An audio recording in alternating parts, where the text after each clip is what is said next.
اس کے بعد اگلی بات کہ بارش کے موسم میں احتیاطی تدابیر کیا ہونی چاہیے، کن کاموں سے بچنا چاہیے جہاں پہ نقصان ہو سکتا ہے۔ مثال کے طور پہ اگر کوئی ضروری کام نہیں ہے تو بلا وجہ بارش میں نکلنا نہیں چاہیے۔ کیوں؟ جب بارش ہو رہی ہو بلا وجہ نکلیں گے، کام بعد میں بھی ہو سکتا ہے، تو بلا وجہ نکلیں گے تو نقصان کا اندیشہ زیادہ ہے۔ موٹر سائیکل پھسل سکتی ہے، گاڑی پھسل سکتی ہے، کہ جاتے میں بارش کی وجہ سے، طوفان کی وجہ سے اچانک کے اوپر درخت گر سکتا ہے، تو کھمبے کی تار گر سکتی ہے۔ تو ان چیزوں سے بچنے کے لیے ضروری ہے کہ بارش کے اندر بہتر یہ ہے کہ آپ جہاں پر ٹھہرے ہوئے ہیں وہیں رہیں، بارش رک جائے پھر اپنے کام کے لیے جائیں۔ اور بارش کے اندر یہ چمک ہوتی ہے، یہ جو آواز پیدا ہوتی ہے جس کو ہم کہتے ہیں بادل گرج رہے ہیں، اس کا مقصد کیا ہے؟ بندہ سمجھتا ہے چلو بارش تو ہو رہی ہے، ہوا تو چل رہی ہے، اب بجلی چمک رہی ہے، آوازیں آ رہی ہیں، بادل گرج رہے ہیں، آخر اس کا کیا مقصد ہے؟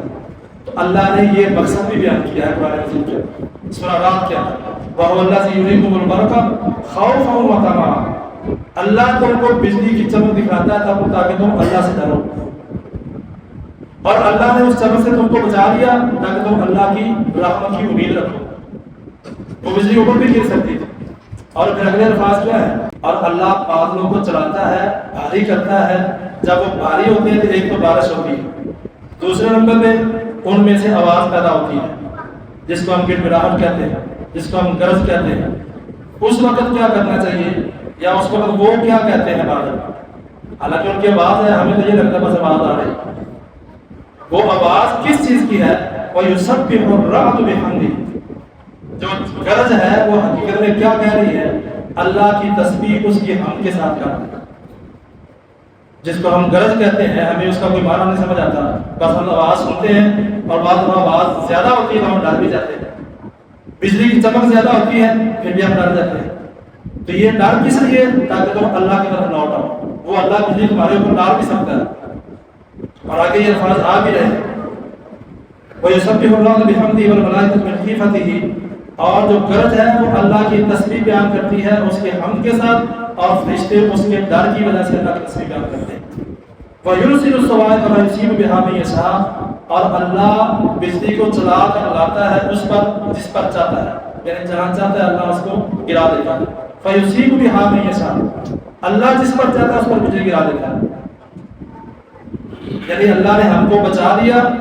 یہ مقصد ہے کہ تم اس کو دیکھ کر، یا کسی اور جگہ پہ گری ہے تم اس کو دیکھ کر یا سن کر اللہ کے سامنے توبہ طلب ہو، اللہ کی رحمت کی امید رکھو کہ اللہ نے تم کو بچا لیا ہے، اور دوسرا اللہ کا ڈر بھی رکھو، تمہارے پر بھی گر سکتی ہے۔ یہ مقصد ہے اس چمک کا اور اس گرج کا، اور یہ گرج اور چمک ہوتی کیا ہے؟ حقیقت میں اللہ کی تسبیح بیان ہوگی بادلوں کے اندر، کیونکہ ہر چیز کل قد علم صلاتہ و تسبیحہ، ہر ایک چیز اللہ کی تسبیح اور اس کے سامنے نماز پڑھتی ہے، اس کا طریقہ الگ الگ ہے، ہم نہیں جانتے اس کو، وَلَٰكِنَّ لَا تَفْقَهُونَ تَسْبِيحَهُمْ، اللہ کہتا ہے تم نہیں جانتے ان کی تسبیح کیا ہے، ہمیں نہیں پتا وہ کیسے بول رہے ہیں، ہم تو صرف آواز سنتے ہیں، ہمیں اس کی سمجھ کوئی نہیں آتی۔ تو اس وجہ سے یہ چند باتیں میں نے آپ کے سامنے رکھی ہیں۔ اللہ سے دعا ہے کہ اللہ تعالیٰ ہمیں سمجھنے کی اور عمل کی توفیق عطا فرمائے۔ جس وجہ سے، جس مقصد کی وجہ سے اللہ نے بہترین کہا ہے، اگر ہم کو مقصد پورا نہیں کر رہے پھر ہم بہترین تو نہیں ہو سکتے، ہم تو بہتر بھی نہیں ہو سکتے۔ اور اس کا نقصان بھی میں نے ایک دلیل کے ساتھ بہت بڑی دلیل آپ کے سامنے رکھی تھی، جب ہم یہ کام نہیں کریں گے، نیکی کا حکم نہیں دیں گے، برائی سے منع نہیں کریں گے، دعائیں قبول نہیں ہوگی۔ اور میں نے آپ کو 2 سال والا وہ واقعہ سنایا، فلسطین والا، 2 سال ہو گئے، کوئی مسجد مجھے بتایا جہاں پہ ان کے لیے دعائیں نہیں ہو رہی اور کافروں کے لیے اب دعائیں نہیں ہو رہی، نتیجہ کچھ بھی نہیں، وہ کام وہیں کا وہیں پہ، کوششیں بھی جاری ہیں، لیکن ہم یہاں پہ سوئے ہوئے، ہم اپنے اوپر جو ہمارے اوپر فرائض ہیں ہم نے ان کو چھوڑ دیا، چند فرائض کو لے لیا جو آسان لگے، جو تھوڑا سا مشکل لگے اس کو چھوڑ دیا۔ ہم نے ساری عمر کیا کیا ہے؟ مسجد میں آئے ہیں، جمعہ پڑھا، جمعہ سنا، سن کے چلے گئے، اس کے فرق نہیں کیا، اس پہ ہم نے کام نہیں کیا کہ یہ کام میں نے سنے ہیں میں خود بھی اس پہ عمل کروں اور دوسروں کو بھی کرواؤں، یہ ہم نے کبھی نہیں کیا۔ 50 سال، 60 سال، 30 سال، 40 سال ہوتے گزر گئی، ہمیں فکر نہیں۔